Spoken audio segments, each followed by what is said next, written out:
আজকে আমরা চলে এসেছি নীলপুর সুকান্তপল্লীতে। সামনে দেখতে পাচ্ছেন যে গাছটা আছে, ওই গাছের ওই পাশেই হচ্ছে এনএইচ থেকে 200 মিটারের মধ্যে 12 ফুট রাস্তা দিয়ে এসে দেখতে পাচ্ছেন 4 চাকা ঢুকে যাওয়ার মতো রাস্তা আছে। 12 ফুট রাস্তা আছে, দুটো বাইক রাখার পরেও এতটা জায়গা আছে।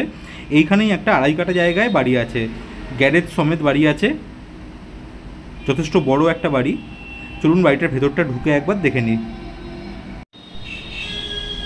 দেখতে পাচ্ছেন ঢোকার জায়গাটাতেই, মানে একদম মেন এন্ট্রান্সের সামনেটাতেই মার্বেল বসানো আছে। এরপরেই আমরা ঢুকে পড়ছি একটা ঘরে। এই ঘরটায় পুরো টাইলস বসানো আছে, খুব সুন্দর, আর প্রচুর আলো বাতাস। দুটো জানলা আছে ঘরে। এই ঘরটা থেকে বেরিয়েই আমরা সামনে দেখতে পাচ্ছি একটা লিভিং রুম আছে, ডাইনিং ড্রয়িং স্পেস, এবং এখানেও টাইলস বসানো আছে। আর ঠিক এর বাদিকেই আছে আরও একটা বেডরুম, খুব সুন্দর পুট্টি করে রং করা আছে, এবং এই ঘরটিতেও আলো বাতাসের কোনো অভাব নেই, যথেষ্ট স্পেসিয়াস আলো বাতাস আসছে। আমরা এরপর দেখে নেব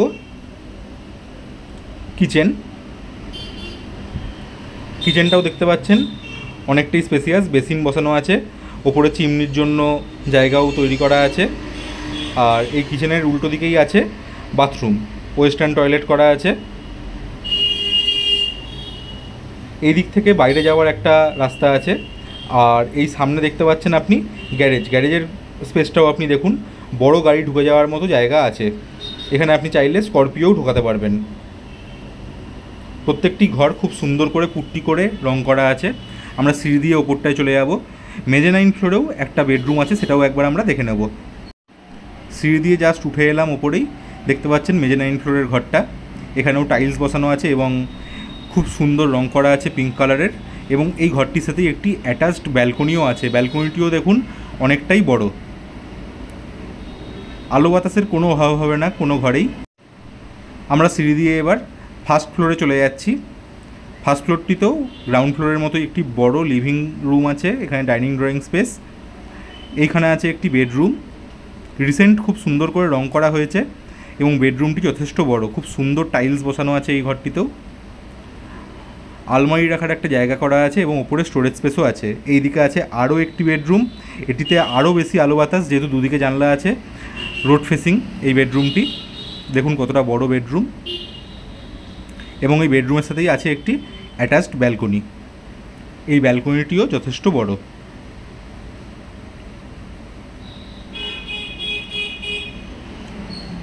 আমরা আবার লিভিং রুমের দিকে চলে যাচ্ছি। এইদিকে দেখতে পাচ্ছেন আরও একটা ব্যালকনি আছে, আর এখান দিয়ে গিয়েই আপনি পেয়ে যাচ্ছেন সামনেই বাথরুম। এটিতেও ওয়েস্টার্ন টয়লেট বসানো আছে, শাওয়ারের বন্দোবস্ত করা আছে, ওয়াল টাইলস বসানো আছে খুব সুন্দর। বাথরুমের পাশেই এইদিকে আছে কিচেন, মানে আপনি নিচের তলা ভাড়া দিলে ওপর তলায় আপনি নিজে থাকতে পারবেন, এরকমই পুরোপুরি বন্দোবস্ত করা আছে। দুটি কিচেন আছে। এই ব্যালকনিটি একবার দেখে নিন, অনেকটা বড় ব্যালকনি। আর সামনে দেখতে পাচ্ছেন ডিভিসির যে কলোনি আর কি, কোয়ার্টার্স, সেই জায়গাটা হচ্ছে এই বাড়িটির ঠিক সামনেই। তো ওই দিকটা কখনোই ব্লক হবে না, ওই দিক থেকে আলো বাতাস পেতেই থাকবেন আপনি। সিঁড়ি দিয়ে উঠে এসে এখানে আরও একটি বেডরুম আছে, এটাও দেখুন যথেষ্ট বড়, খুব সুন্দর রং করা আছে, বাই কালার করা আছে। এখানে একটা স্টোরেজ স্পেস আছে।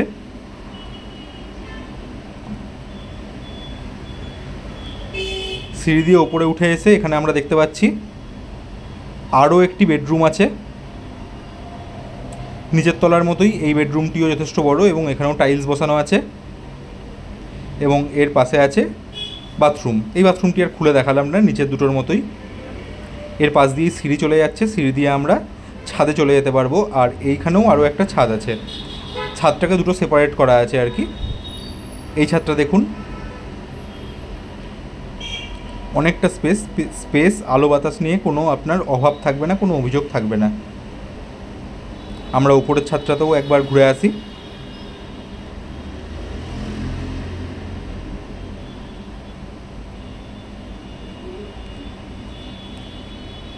দেখতে পাচ্ছেন প্রচুর গাছপালা। এই জায়গাটাই হচ্ছে ডিভিসির কলোনি। এই জায়গায় কখনোই কোনো হাই রাইজ বিল্ডিং বা কোনো কনস্ট্রাকশান হয়ে যাবে না, তাই এই দিক থেকে আপনি আলো বাতাস পেতেই থাকবেন। আর এই দিকটায় চলে গেলেই আপনি এনএইচ পেয়ে যাচ্ছেন। আর এই ছাদের ওপরেও সিঁড়ি দিয়ে উঠে আরও একটা ছাদ আছে যেখানে জলের ট্যাঙ্ক বসানো আছে। সামনেই যে বড় গাছগুলো দেখতে পাচ্ছেন তার ওই পাশেই হচ্ছে এনএইচ, মানে এনএইচ থেকে জাস্ট 200 মিটারের মধ্যেই। বাড়িটি যদি কিনতে আগ্রহী হন একদম দেরি করবেন না, আজই যোগাযোগ করুন আমাদের সাথে। ক্যাপশন, ডেসক্রিপশন কিংবা কমেন্ট সেকশানে আমাদের ফোন নাম্বার পেয়ে যাবেন।